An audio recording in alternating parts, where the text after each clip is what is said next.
as I had mentioned last week, I remember I talked about how social media, of course, would light up over the weekend in terms of the Berlin Marathon. And that was actually the case because of our very own Eliud Kipchoge. But let's focus on the different ones that were shared. We start with a bit of football first. And this is very obvious. France losing, of course, Dr. Yash. That is Karim Benzema and Varane, Elias. That's an interesting one. Yeah. I don't know what he meant by that. I think they're being sarcastic because the French lost. And then I think there's been an interesting drama in the background in terms of the French football team camp. So that's very interesting because we know that they've been the French. Remember, they think there's a World Cup where there's a lot of drama. Exactly. Yeah. Exactly. Was it the World Cup for 2010 in South Africa? Yeah. Where they had a lot of drama in the dressing room. But the French, they lost. They were playing against the Danish. The game ended in favor of the Danish, 2-0. So let's focus on another one. And end of an era, Serena Williams, Roger Federer. I mean, two legends exiting the stage almost the same time. They really, really lifted the game of tennis. And it's always good to, to live on a high. They have left a very, very rich legacy. I mean, you could see when the final game that, Roger was playing. Yeah, he was very emotional. Yeah, Rafael Nadal was even crying more than him. Yeah. Yeah, he was inconsolable. So really hats off to them. And it's good to see that they're involved in charity work. Roger Federer does a lot of work in Africa, in Ethiopia especially, charity. Of course, Serena Williams has been behind some schools, putting up schools right here in Kenya. So Cosmas, when you retire, Pia, wake up pesa huko. Not even when I retire. Even now. Even now. Yes, if I can get her. Definitely. Yes. Exactly. One interesting fact about Roger Federer, did you know that he has African roots? Yeah, I know he has South African. Yes. South African roots. Yes, yeah. South African roots. And I'm sure Serena, if you do the background check. The background check. Certainly. Yes, there should be something there.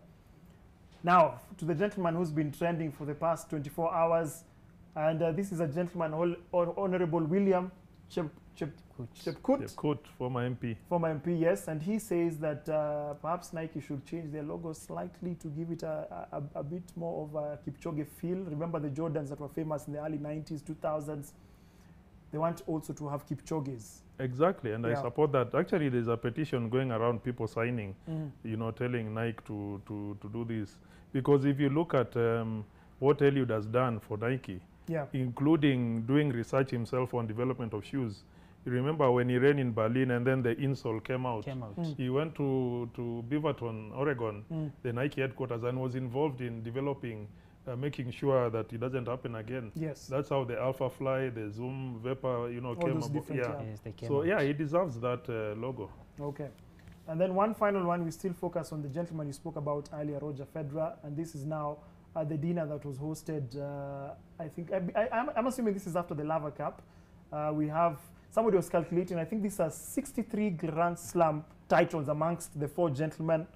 Extreme left, Rafael Nadal, Andy Murray, the Briton, Novak Djokovic, and Roger Federer. Will we ever see these four again together? It's going to be very difficult to see, the four. I mean, incredible human beings. Like people are saying during the era of Pete Sampras, people thought there'll never be another Pete Sampras, but they've really come and turned the game around, dominating, and it's going to be very difficult to replace them. Yes, definitely, it's going to be very difficult to replace. Let me sample a few of your sentiments here. Remember, we'd asked you at the beginning of this show in regards to the question of the day, and it was revolving around the marathon race. Eliud Kipchoge was able to run yesterday 2:01:09. He almost actually ran under 2 hours, and you were asking, will that be able to happen in the coming years?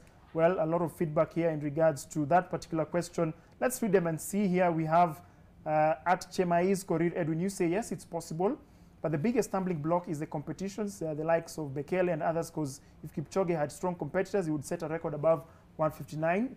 Fascinating point. And if he goes for pacemakers, then he should go for robotic pacemakers. I don't know how possible that is. At Tinaraga, you say, I think he can do it. The brother be running against himself is the perfect definition of your only competition is you. Very philosophical, and Eliud loves philosophical statements. This is what drives him. 30 seconds difference or 1 hour difference is still a win. We have somebody here who says, Vincent Onyonyo, you say, he has been training for that and surely he will do it before he retires. And then we have another one here that is very simple. Somebody saying possible, especially when it's competitive. Well, thank you so much for your feedback and thank you for interacting with us.